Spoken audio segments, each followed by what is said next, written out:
পাহাড়ের কান্না দেখে তোমরা তাকে ঝর্ণা বলো, ওই পাহাড়টা বোবা বলে কিছু বলে না।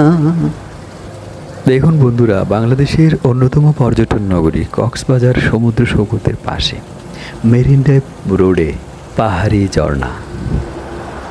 ভ্রমণ পিপাসু পর্যটক যখন মেরিন ড্রাইভ রোড হয়ে বাংলাদেশের সর্বদক্ষিণের জেলা টেকনাফ যায়, তখন তারা রাস্তার বাম পাশে এরকম 10-12টি পাহাড়ি ঝর্ণার দেখা পায়।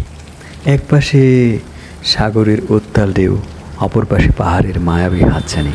এই দুই সৌন্দর্য উপভোগ করতে করতে ভ্রমণ পিপাসু পর্যটকরা চলে যায় বাংলাদেশের সর্বদক্ষিণের জেলা টেকনাফে।